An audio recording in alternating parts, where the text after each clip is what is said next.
Welcome everybody back to Boost in Motion, guys. And today, well, I'm going to go take a look at another Q50. Now, third time is the charm. So guys, you know, hit that intro. Welcome everybody back to Boost in Motion, guys. Good morning, good afternoon, and good night. Thank you.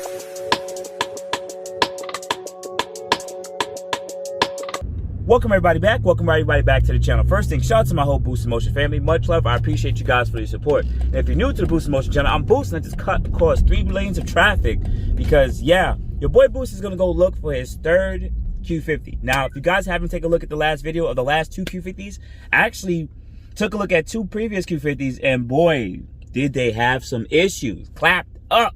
But today, I'm gonna go pick up my friends, gas up the BMW, because you know you guys think that I won't be in a BMW. Some of you guys think I'm joking.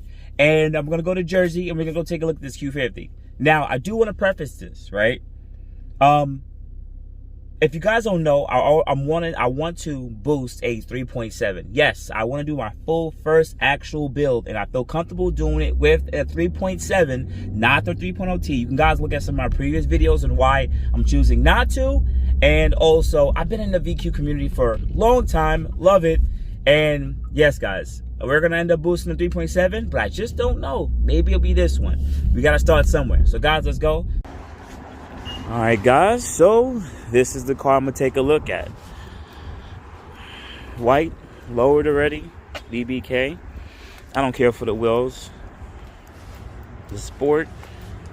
We'll take a look. I'm gonna go inside. Nope. All right, so we can go inside and then we'll get at better access. I appreciate it, guys. All right, so they put aftermarket intakes on here. I don't. That's what. Yeah, these are AFE intakes on stock housings. All right. Powers. Yeah, it actually stayed. Yeah, it actually did. You know what? So it doesn't take your hand off. We'll put this Just here. in case. Looks so ghetto. He got a problem. It's okay. Woo! Who's the car for? Me. Is it? Okay. Yeah. It's me. I'm looking for a second car, so. I'll come back in a couple minutes and check on you, but you can start it. Just don't rev it until it warms up. I got you. No problem. All right. The last time I had power steering was on the G35X. There you go. See? All right. It's a little bit more on the brown side. A little bit more on the brown side rather than the red. So it needs a power steering flush. All right. See it from here? No, not really. You gotta actually look at it. Look at I it. had shades on. It looked darker. I mean, this car was a trade-in, so I don't expect much. Wow, damn, brake. It's changed too. Yeah. Okay. Not too bad. It could be, well, the reservoir is pretty dark. I'm actually surprised this car comes with power steering. Because remember, the Q50 is 2014 and up. You can get a digital electronic steer. But some people had options to get it without that, which is good. All right, we're gonna take a look at all the tires. All right, Continental tires. Tires are really good. Rotors are relatively really new. Yeah, those rotors are really new. Jesus, they're brand new. Pads are probably new too. Same thing for the front ones.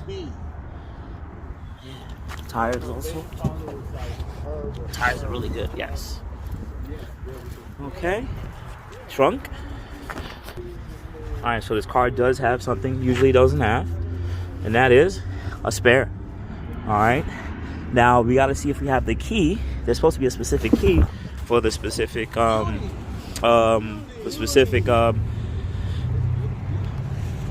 nuts. Alright, let's see if this closes properly. Alright, let's go do the usual slam shut. Body looks okay from what I can see. Nothing crazy. Stock exhaust. Right? Now the interior. I'm not a fan of... This isn't the cream interior from what I remember. This is the stone interior. It's going to have wear and tear. It's a 10-year-old car. Back carpets look really clean. A little bit of dirt and dust over here. This could be cleaned out. It wasn't detailed because this car was a trade-in from what he said. So this was somebody's daily car. By the smell of it, They might have smoked cigarettes, but I don't really smell any cigarettes. But I know they smoked something. All right, wear and tear. This ripped, so that's trash. Like a lot of wear and tear. Yeah, But, this you know, the car is only 11 grand, so it is what it is. Oh, it's 11? Yeah, it's not, I usually get clean cars, but for me to get a clean one, like, it's gonna be like 16, 18,000. I mean, but like, are you worried about you gonna fix up the interior? Yeah, I'm gonna change out these seats. I don't like these color. I only want it for the look. It already has what I needed on it. All right, it already has what I need on it. Anyway, I'm recording video, so you gotta bear with me. All right, so I'm not a fan of the rip, but once again, I'll tell you guys, this stuff I get for really cheap. So much clapped up Q50s. This reminds me of my Maxima. When I go buy my Maxima, I just buy the parts because it's so cheap to buy. All right, cool. So everything I can see here, good. Steering wheel has wear and tear, which is fine. Interior, okay. The passenger seat's pretty garbage. Nah, it's not that bad. I would say it's 6 out of 10 to 8 out of 10. Some clips. All right. They have the manual here. Do they have the wheel lock key here? Yes. The wheel lock key is here. So we did take off the wheels. All right. That's good. All right. Cup holder. Everything's usual. How it is over there. All right. All right. Let me start the car. Make sure it starts up right. Make sure it has no... Yeah. They make seat skins for cars today. Yeah. And basically you could do whatever color. But then also the interior company that does like Dodge stores and stuff like that, they'll replace the whole entire, even the door panel. Yeah, this car has some wear and tear. I can tell, you know. It's not expensive to repair if you just get the right person to introduce you to someone. Yeah. With us, we don't really do cosmetic repairs. Yeah. We just make sure the car's safe, it'll pass inspection, and that it's mechanically sound, because if we're covering the car under a warranty, it needs to not break. Absolutely. Uh-oh. The ghetto stick. This car has like 10 years, guys, so that's why I'm not mad about it. All right, so what I'm doing now is making sure that everything is working. Do you want me to take a copy of your license? Yeah, sure. Yeah, sure. All right, gotta make sure this is working. That is working. All right, climate. I haven't done any of this in a while. Steering wheel heater. Heard the relay kick on. We'll start with cold first. Cold. Okay, let's see if this starts blowing. Should be cold anyway.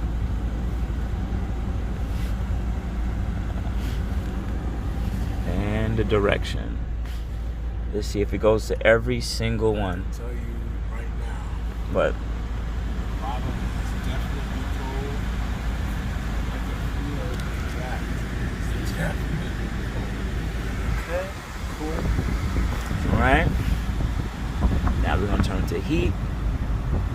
Car has some time to warm up, so we'll come back on that one. Alright, now that the car is warm, the heat does work because it is 41 degrees, so we need to make sure that the heat is working on the car. Alright, and it goes through all speeds.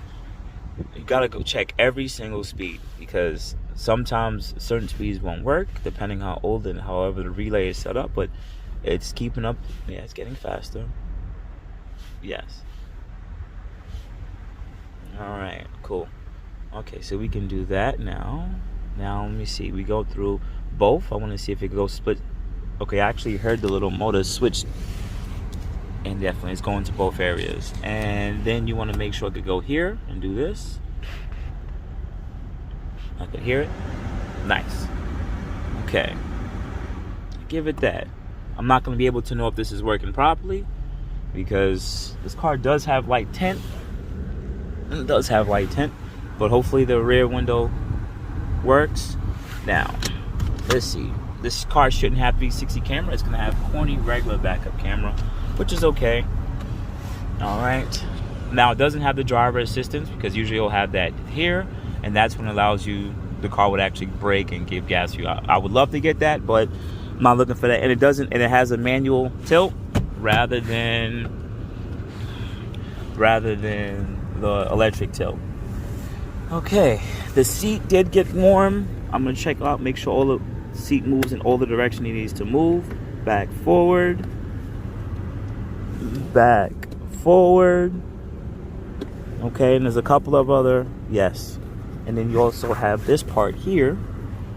I want to make sure this part works. This part is for, I forgot what this is for. I think this is for that bolstering. Or is that for the bolstering for my, let me see. Okay, so this is the bolstering for the side-to-side motion. Yeah, I forgot that. And I think this one is manual. The seat is definitely seen better days, but it's a 10-year-old car with a lot of freaking miles on it. All right, so all of this works. Let's go to audio. Let's make sure we have some noise you can make. All right, so we know that works. There should be some kind of Bluetooth audio with this car. I know I can get that to connect, and if there's ever an issue, I could just change this out if I want to and go to Tesla screen. It still has a CD drive, which no one fucking uses. It does have its auxiliary. I do remember some of this stuff from the vehicle, and the seats have definitely warmed up, and the steering wheel has absolutely warmed up. All right. Now I gotta check and make sure all the windows work. All windows down. All windows are closed now. Okay. Let's see if this slow when it goes down. Let's see if this other one goes down. No. Nope. That one doesn't go down. Wait, I got the thing on. There you go. 2. RJ, you've been in it already, bro. 3, 4. Okay. Let's see how fast they all come up. Okay. Passenger seat, seen better days. It's probably slow. And this one should be the slowest. Yeah. Woo, Lord Jesus. All right. Now we're left with the sunroof. Proper motion. Boosted motion. All right. Yeah, man. Coming back to this regular stuff that you usually grab is super weird. Now, the couple of things that's left for me to do is I'm still gonna have to drive the car, but I also want to start touching the floor mats, the carpet. You want to see if it's wet anywhere here, just in case the sunroof is just in case the sunroof is okay. Now it doesn't feel wet, just feels cold. Okay. All right, let's leave that there. And we're gonna do that on the passenger side too.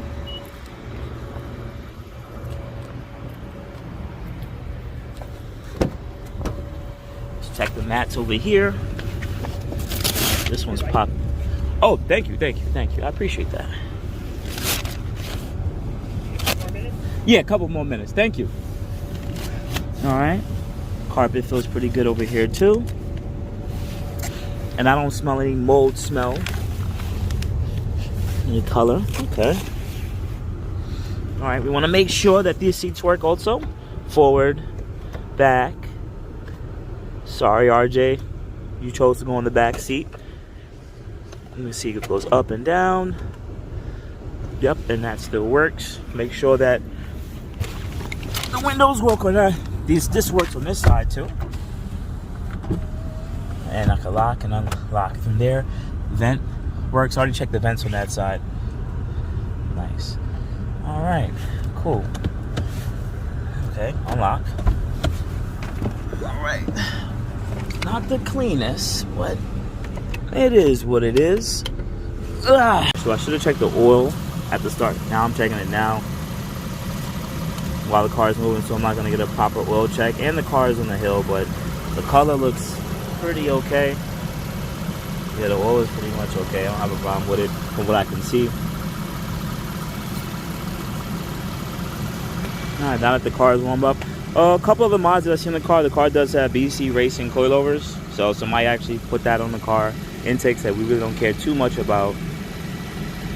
I already checked the coolant, I already checked that. A couple of things I have to do, because I already talked about the leaks. I also want to check the back for leaks too. I forgot to do that part. Because remember, I did that in the other Q50 to see if the rear mats was cold and wet. Uh-oh. Uh-oh, that's moisture here. I'm getting moisture back here. Not digging that. It should not be wet back here. It feels wet. It feels wet back here on this side. This might be this headlight, this tail light may be leaking. That happens with the cars over time. Yes, that could happen. Or it could mean that the car was in some kind of accident. And check on this side too. This one's also wet too. I'm not digging that. It should not be this wet. It's a little too wet for me. Unless they put the spare on here. And then the spare wet this up. But not liking that. Now, when I did have a Q50, whenever it did leak, it didn't leak in none of my Q50s. But whenever else I had trunk leaks, it was because the seal wasn't good. It's either this seal here wasn't good and it will leak through here. That could be one of the reasons why, if there's leaking, or it's because of the taillight, that whoever put this taillight in, because the rear bumper doesn't look like a different bumper. From what I can tell, just visually, they probably did a really good job. Or maybe it is an old bumper. This car says it had no accidents, but you never know.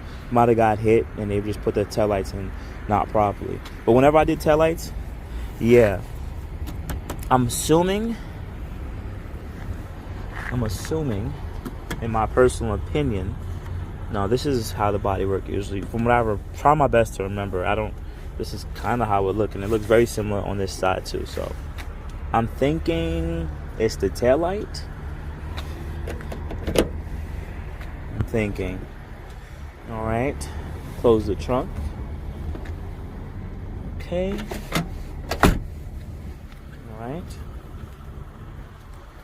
All right, so we're gonna probably do a test drive soon, and let me just see how I like the car.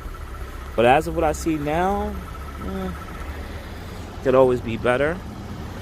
See if there's any leaks underground.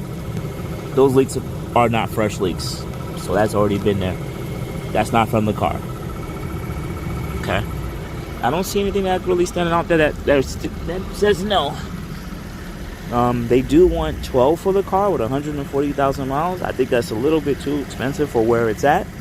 And already what I'm seeing, I'm just trying to figure out if the sunroof is leaking. I don't know. Maybe, maybe not. Because my hands are freezing cold, but I did have moisture in the trunk. In the front two carpet, I really didn't feel anything.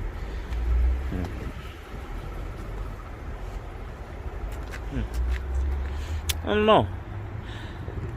This will be the start of where I would start. The car already has some mods that I really would have done already. Coilovers. The wheels could stay, but I'll probably sell these wheels and I'll probably keep the tires. All 4 tires are good. I already checked all 4 tires. Tires are, what's the size of the tires? 255, 35. So tires are really good. Looks wise, this car already has a look that I would want already. And for the people that are watching, that are listening, right, I wouldn't. The thing about it is, guys, as much as I would want a lower mileage Q50, I'm pulling out the motor. The motor is going to come out and get rebuilt. Okay, you can actually see that the hood is misaligned here. See? It's misaligned, so I would have to readjust that there. The hood's misaligned here. It's like it has a little bit of a hood pop in the back. So that's just an adjustment there. I know I can adjust that. But for what it is, I like it. I like it for what it is. So we're going to test drive the car. If I feel the nostalgia thing, I feel the nostalgia. If I don't, I don't. Look at my friend. He put his foot right on the hood because he's disrespectful. Wasting my time. Making me wait 45 minutes. So we still have to drive. Not you. I know it ain't you. You was on time. That dude right there in the back, that's hiding. Piece of shit. So yeah, this car has some wear and tear. It's a 10-year-old car. I'll go for a test drive and I'll get back to you. Thank you for the call. See, look, you were super courteous. That's one of the reasons why I came. But she was super courteous. She was very honest. I was like, you know what? Sounds like doesn't sound like the guy's full of shit. So I was like, I'll go check it out. And I know the car is an older car. I'm just getting it as a second car. The 7 Series is yours? Yeah. Where do you live? You live in Brooklyn? Brooklyn, Bed-Stuy. All right. You know the area absolutely better than me, right. so just tell me exactly where. I've only worked here 7 days. Oh, so you're fresh. So well, the owner brought in my manager, and he brought me and my finance manager to. So what dealership did you guys work at? I worked at a Maserati store before this. Which one? Maserati of Monmouth County.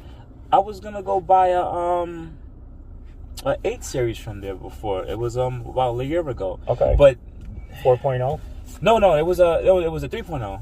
Okay. Like this with this motor. Huh. So, but when I ended up saying, he said, yeah, the car is there, and then he ended up calling me back like an hour later. I forgot who the salesman was. He said that there actually was at another location. It was some other, I guess you have like other sub locations. Yep, 3 of them. All right. So I inspected everything in the car. Well, I am recording, but not really necessary for your voice. That's fine. Because I run a little YouTube channel too that I do. So this is also going to be for my YouTube channel. When I inspected everything that I can, the rear trunk, I don't know if this car, from what I can tell, did it have any accidents? It does. I printed the car. Was it a rear hit? If I'm not mistaken, side. I don't know if I have access on my phone because this car's not on my website. No, I won't. Because Car Guru is where the car is currently only. Okay, so it might have been a rear hit because when I checked the carpet, the foam carpet in the back, it's wet. Okay. So I'm assuming either it was a rear hit that it didn't seal the taillights properly or something like that. The carpet is wet though? The carpet, not the top carpet, like when you go under where the spare would be, that foam sneaker looking carpet, it's wet on both sides. So I'm assuming either the seal isn't good or the seal on the taillights. Did just detail the car. So I doubt that they sprayed water in the trunk. I know, but that's probably when the water would have made it in there then. Yeah, but even then it shouldn't because, you know, if you get what I mean. The rubber seal might need to be replaced. Yeah, I'm assuming, but if it was a rear hit and they had to put the taillights in, they probably didn't put the seal properly around the taillights. That's what I'm assuming. Yeah, and whoever had it, they changed out the rotors, the brake pads. They changed out the rotors, the brake pads, all that stuff. The tires are good. Like, let's see if this is the right turn, but I don't know where we are either. I grew up in New York City. I live in New Jersey, but I don't know the place that well. Yeah, I mean, you just said you started over 7 days ago, so you got to get used to it. And we made a turn. I don't know. We made a right and a right, so there's probably another right coming up soon. No, this is New Jersey. It doesn't work like that. Ah, shit. I wish. That's what I keep telling. Like in New York City, you make, it's like a square. Everything's a square. These cars, I've had plenty of these VQ motors. The motors in here, I've had from Maximas to the G series and then even to the Q series. They're very reliable. So when I saw 146, I was like, that's not bad. People use these motors to drift, right? Oh yeah, a lot for like the 370Z cars, the Z cars or whatever. But it's a very reliable motor. Transmission is there's a valve body issue that could come up over time. Like I said, I've owned 2 of them, so I've found them for quite a long time. And but right now at 12, I still think it might be still a little too expensive compared to what I saw in the market for really high mileage around this type of car. But even then, yeah, the guy's a little nervous. But the car drives like any car that's on DC Racing coilovers. Trans sucks like most of the time. It always sucks. It is what it is. All right, so he took a look at the trunk. He tried to see if there's any bad seals on the back too. He didn't find any. The car drives right. I think it looks good. I'm digging the car. Other than the little things I know I got to take care of, car's cool. Car's cool. It's fine. These wheels will be for sale. Probably not the tires though. But the wheels will definitely be for sale. Same thing here. The hood, just I gotta readjust the hood. I could also see here this is not straight. So maybe it was hit. Here this was replaced. See? So maybe it was hit here on this side. He said Carfax come back that it was hit on that side. Let's see. Look like that splash guard is repainted. Let's see how it looks on the other side. No, same thing. Car's cool. I'm I'm okay with the car. I think it's okay. Let me give you the key. My fault. I apologize about that. Cause I'm like, he need that. Yeah. So it's a 10-year-old car. It's gonna need some love, but we'll see about price and finance and everything. If I finance it, I'm throwing $1,000 down. That's it, and let them give me whatever Union Bank they want to give me, and I'll make my mind up about that. But yeah, I could see, he said it was hit though. They can say you can double check it, but I could see that this is slightly misaligned. But once again, it's a 10-year-old car. The hood, I have to readjust the hood so it could sit a little lower. You could definitely readjust that. The headlights got to be polished. Couple of it's a 10-year-old car. You already see that little part right there. But other than that, mechanically, trans-wise, like everything, it's good. I mean, the valve body could always take a shit at any time. But guess what, guys? I'm going to go with a VR trans anyway. I'm not building it. So I'm going to literally take this trans out and sell it. So when I buy the trans, I'm selling this trans. So I'm going to get the money back on that. And I'm going to sell these wheels. And I mean, I'll let them rock for now, but I'm putting the HREs on it. If they fit in the rear. They might not. The front they fit, but the rear they may not. But other than that, I'm digging the car. I'm getting nostalgia. This may be it. So we're going to see what the numbers make sense, and we'll get back to that.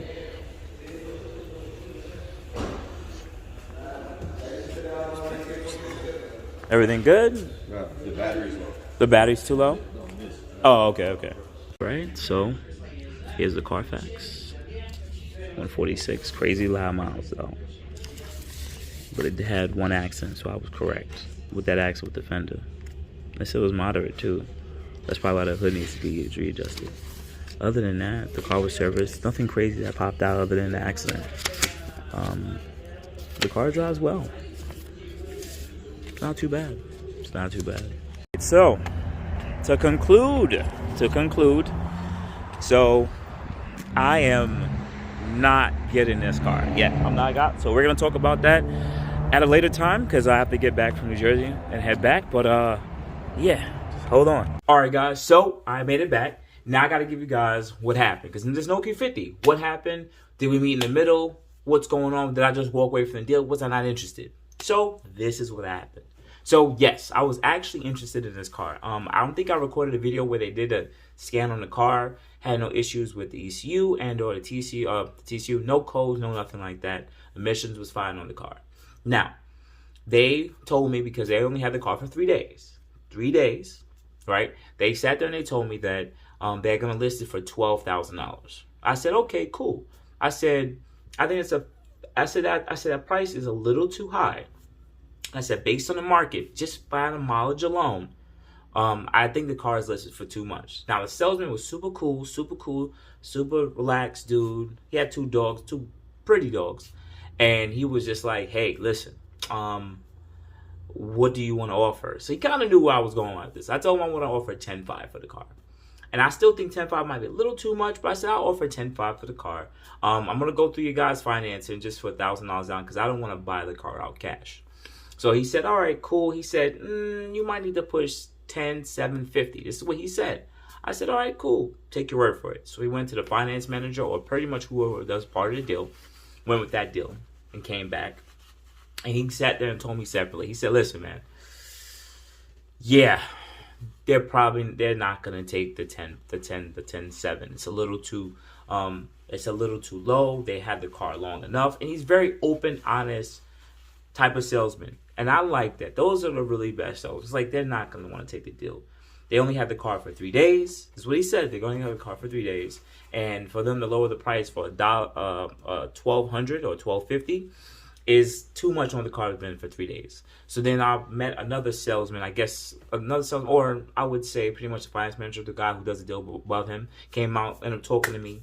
He's like, listen, man, spoke to the gentleman here, super cool, blah, blah, blah. The salesman here. And he says, like you said, we only have the car for less than a couple of days. The owner doesn't want to sell the car for that cheap, knowing that we only had it for a short period of time. He said, he told me that you had good credit, that you're only looking for $1,000 down. I said, we know we could do the deal, but not at the price you want. So I said, so what is your counter offer? He said, well, honestly, within our means, what we can do until 30 to 60 days have passed, we can sell a car for 11.5. We can do the deal for 11.5. And I said, no, I'm not interested in 11.5 because I think the car, based on the mileage, it does have one accident, it does have two owners. The car isn't a fully stock car. It's a car that has some modifications on it for a younger adult. I said I'm used to that type of stuff. That's why it stands out for me. But I know that the car is actually worth a lot less than that. He said, cool. He understands that. He completely respects that. He said, if he was going to ever do a deal today, it would be at 10.7. He said, then I would have to, and he was very honest and open with it. He was like, I would then want to tell you kickbacks such as some kind of tire protection or some kind of car warranty. Because, we would want to make some money because the owner would want to make some money off the car, a little bit more money. I said, absolutely agree. And he even went down the numbers with me because I have a good credit. He was like, I know. Look, I'll jump in here and say this. What the salesman said. The salesman jumped in and was like, hey, listen. To the finance man was like, listen. Mr. Green said that he doesn't even want to do. You guys better not come back at an interest rate, but that's double digits. Because he already knows what his credit score is and FICO and all of that. And he said, he would want us to go run him through the best banks we have. So the finance manager says, yeah, we do Capital One and Ally. And I said, well, Capital One may do the deal, whatever, but I said Ally probably won't. And he was like, damn, you're probably right. You know your stuff. I was like, yeah, because Ally, the mileage is too high, and maybe the year, but the mileage is too high. He's like, yeah, that might be an issue. And I was like, exactly.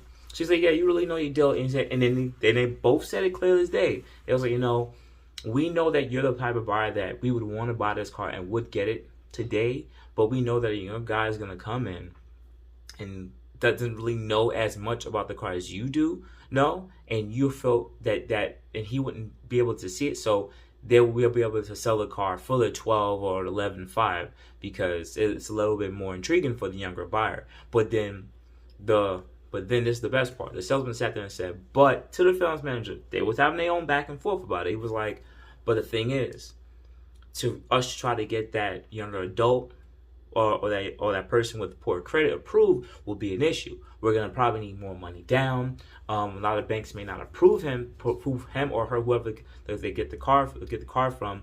And even if we do 11.5, it just may be harder to do a deal because those people might not be able to qualify for the car.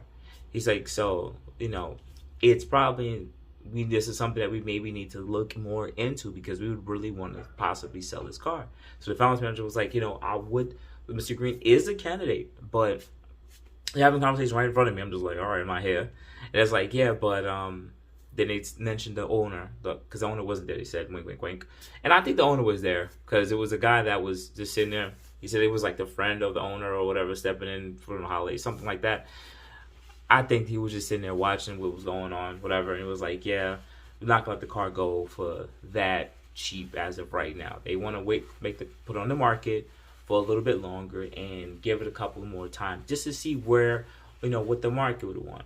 So I ended up checking today. So this is the day after. I ended up checking today. That's why I'm wearing the same shirt. So they did post a car for $11,999.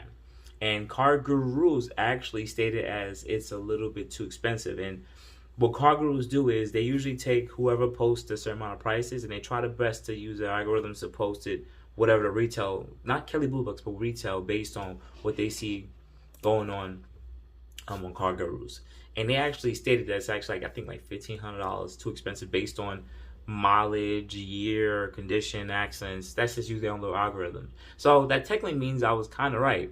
10.5 for the car. I think the car should be go for about 10.5. Honestly, if the car was on a used market, the car shouldn't even go for more than $9K. Because honestly, the body to me is pretty okay. I think the body's okay. It's a 10-year-old car. Tires, brakes, suspension, coilovers, whatever from what I can see, fine. No leaks under the car from what I can tell. I looked under the hood, no leaks, no issues. It does have power steering. I am going to need to service that vehicle. I am going to have to service it, so it's going to be a little bit more than just a regular Q50. It is what it is, right? Excuse me. But the interior, I already know that I'm going to have to definitely spend some money on the interior because I'm going to rip out the rear back seats, the top and bottom. I'm going to throw that out. Easy. Passenger seat, driver seat, if I find a red Q50, I'm swapping in the newer seats like that. Like I'm not playing. I'm gonna buy those seats relatively fast. I know that's like gonna be like $500 to $1,000 I'm spending just on seats. And I'm probably, if I don't change the skins on the seats, I'm gonna just change the whole seats over and just throw it out because I don't like that interior color, whatever. And then of course, if I get those other little things, probably switch over to black carpet. I know I might just do a full interior swap, like, because I know they make the black headline or darker headline later on in later years. So I know I'm gonna spend at least maybe $1,000 or $2,000 in just the interior dark pieces alone, or just do the seats and possibly the door panel, because I touched the stuff on that's touched on these type of cars. It's really easy to swap it over and just toss everything else out. But then the biggest thing was, where's the leak coming from? So I know that I'm gonna have to pop out those tail lights, and they're probably not sealed properly, and that's probably where the water is coming from. From what I know, usually that's what it is. I don't think there's any drain. If there is a drain somewhere there for the whatever, if there's any drain there, I would have to locate it. I would need more time with the car. But nonetheless, I know I'm gonna spend more money. And then of course, guys, I don't care about mileage for the car. Remember, to me, it's like, yes, we want the best donor motor, but like, I'm either going to boost the stock VQ motor and have fun with it, and then have a separate motor that I'm building, or I'm gonna pull that motor out, build the motor with 147,000 miles on it with rods, pistons, whatever, and then put it back in, and then have some more fun with it. I am aiming more to the boost on the budget side than the actual boost money side bill, because I just know that there's a lot invested into that. And not saying that this is the car I want to keep, but I do want to make content that's more relatable for the younger guys that want to get to learn how to boost the VQ, but they don't have $10,000, $20,000, $30,000 to boost it. They, even though they know they could do the supercharge, it's relatively easy, but I want them to be able to say, hey, listen, how do I turbocharge this car for under $5,000? And somebody who went out there and actually did it, because the 350C guys do it, the G35 guys do it, the 370 and the G37 guys do it. So why can't the Q50 guys do it too? Why everything needs to be premium? These cars are not expensive cars anymore, But nonetheless, I ended up walking away from the deals. I say, listen, because they were still saying, hey, if you're really interested, we can do the 11.5. Like, it was ready. So I was like, listen, I said, I like the car, but I'm not going to overpay for it. I think it doesn't make sense. Like, even if I pay cash or finance, I just don't want to overpay for the car. It's just too much. I was like, if the mileage was like 100,000, which would have been more in line with the market, I said I wouldn't have probably complained. Or I said to them, if the interior was, because to me the interior was 5 out of 10. 5 out of 10 to me, like usually 5 is like average, right? 10-year car. I think it was mainly a little bit of under average like for 4 or 5 quality in an interior. To me personally, some people might be like a 6, but I think it's like 5, right? Average, slightly below average, right? If the interior was like a 6 to 8, and there's people who have cars. I'm one of the people who have cars from a long time, but I keep the interiors immaculate. I've seen nice interiors on 20-year-old cars. If the interior was 6 to 8, or an 8, I'd be like, damn, exterior is pretty good, interior is really clean, they're well kept of this car. Mileage is just high. I might have probably went with it for 11.5, but knowing that more money needs to be spent, and it's not necessarily the exact color I would want in the interior, and it doesn't have driver assist or anything like that, and it has regular power steering. I was like, yeah, there's way more moving components here, and I was just like, yeah, I'm really turned off by it. But nonetheless, this will make 3 times the charm, 3rd time's the charm, and we'll see. You never know. Let the car sit for a little while. It is more on the cheap end, so I know a lot of the guys who want Q50s will jump on it. But a lot of car guys don't really want 3.7s. They want the 3.0T. So other than that, we will see what will happen coming up soon. So I'm going to keep on the lookout. Also, check out my Boost in Foreigns channel. Yeah, Boost in Foreigns. Yeah, I have another channel for just foreign vehicles.